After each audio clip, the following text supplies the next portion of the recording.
Hi, I'm Tim Pollock, outdoor floriculturist here at the Chicago Botanic Garden, and I'm going to show you how to make hanging baskets. These are great projects to make at home, and you can do a lot of fun things both in the sun or the shade. I'm here in the Buehler Enabling Garden at the Botanic Garden, and this is a finished product that we made for spring. And you can see that we've used plants on the side as well as on the top, and that is exactly what I'm going to show you how to make at home. We're going to make a shade basket using a pre-lined basket that comes with what they call moss mat. You can also use cocoa mat that comes available as a replacement liner. So what you want to do first is fill a little bit of soil down at the bottom, just like so. I'd like to put about 3 to 4 inches down there just so I have some extra weight so the basket stays still.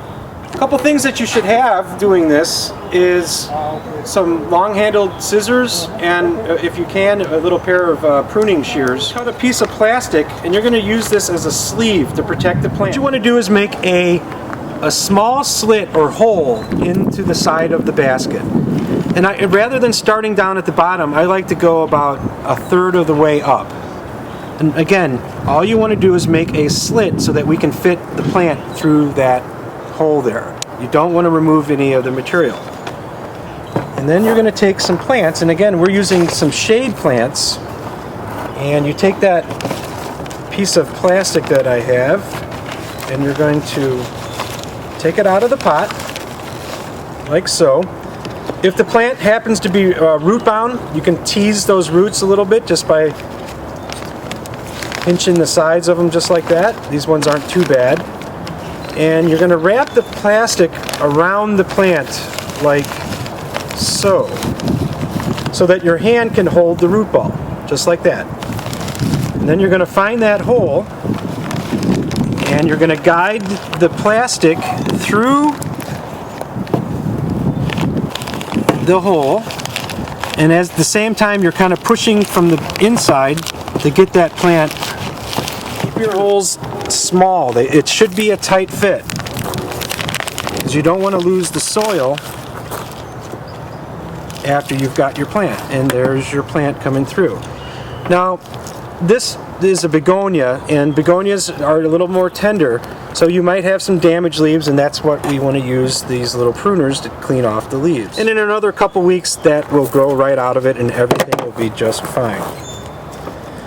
Now, I'm using larger plants. These are 4-inch pots. I recommend trying to use smaller plants at home if you can. Something from cell packs, or like a 2-inch or 3-inch. It's a lot easier to work with. But if you happen to only find 4-inch, you can still use them. Now we're going to just kind of alternate some of the color that I have here. And we're going to plant a little higher now. Protect the foliage as best as possible. Be very careful. Again, we do have some flowers on there that might get damaged as you go through. Don't worry about them. We can always tear them off at the end, and the plant will actually respond a lot better with more flowers in just a matter of a couple weeks. Plenty of buds for future color here in the next week or so. Over here where this overlaps a little bit, because these are 2 folds, you got to be careful to make sure that you cut both sections. And to give this basket a little bit of some trailing appearance to it, we're going to use some English ivy. These are great for shade. They also tolerate some sun, and we protect our plant. This one will go in a lot easier because it's a smaller plant. And we're just going to come through, and as you're going through, be very careful. Take your time so that you're not damaging too much of the plant. If you need to turn your plant so that the little longer tails are going in the right direction, go ahead and do so now before you add soil, because sometimes you put it in and it's up like that and you just want to turn it down. We're going to alternate with some impatiens. This happens to be a little dwarf, they call it a butterfly impatiens. A little smaller than most standard impatiens, but it's a nice, perfect size for a hanging basket. And it's going to stay on the compact size so it doesn't overtake your basket. Tease those roots just a little bit. This one happens to be a little bit more root bound. Okay, hold it with one hand, protect it that way, cover it up, and come through the hole. just like so. And again, it's kind of a two-handed project. You're pulling and pushing at the same time. So we've done one complete layer all the way around. Now we're going to add some more soil to cover those existing root balls. And that's about it. You're going to go about halfway up. Okay, so we're going to do in one more layer. And what I like to do on the next layer is now stagger. Kind of a checkerboard effect to it. Instead of going right above this plant, we're going to go in this zone here so that the plant will fill that hole on the side of the basket. And you're going to do that all the way around. We're going to have a plant here and so forth, a plant here and a plant here and so forth all the way around. So we took 6 plants on the first row. We're probably going to need 7 on this row because as you go up higher on the basket, it starts to get wider. I'm going to use some Vinca vine. This happens to be the illumination variety, so it's yellow variegated, and this will give us definitely some length, but it's also adding another texture to the whole mix. Make sure everything's on the outside, just like so. I think we can get one more of those in there and that will do it. So, we used 6 plants down at the first row and we have 7 plants on the next row. This basket, which is a 16-inch diameter basket, so far has used 13 plants. And we haven't planted the top. Okay, so we've planted the 2 sides. We're going to add some soil. And I'm using a potting soil that's a very light potting soil. I recommend using something that has a lot of peat moss. The white is perlite, and that helps for drainage, versus using a very heavy mix, especially topsoil or some of the garden soils you wouldn't want to use in a hanging basket. You want to use more of a lighter mix that'll help hold moisture and it doesn't add excess weight. Once I get there, I'm just going to kind of tamp that down just to settle all that soil there. Don't compress your soil though. And we're going to plant the top. So we're going to come in with the same things that we used on the sides, except now we don't have to protect them. We're going to tease the roots if needed. This is where it could become a little difficult because you've got root balls that are right in your planting area.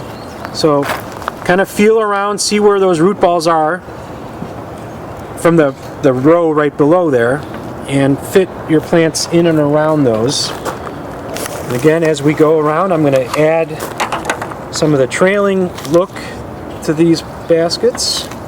So we're going to go with the Vinca vine there, right next to it. There's that non-stop begonia, beautiful rose, almost camellia-like flowers.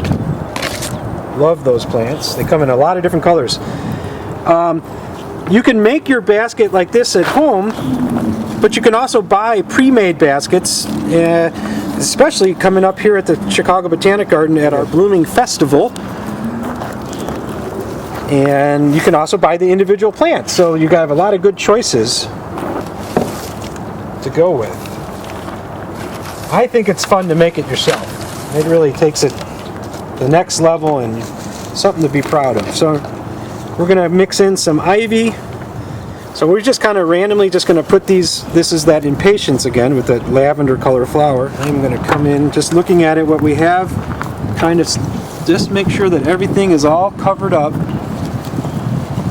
going to plant that right in front of that begonia a little bit, just so it fills up this region right here, because that'll drape over there.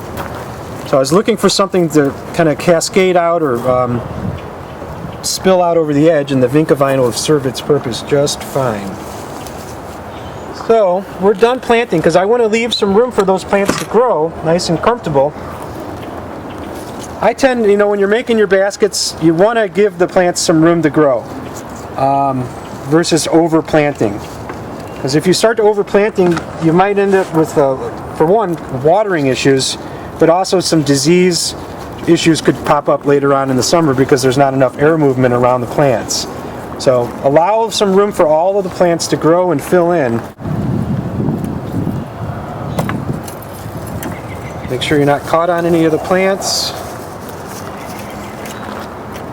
And that is how you make a hanging basket, side planted moss basket.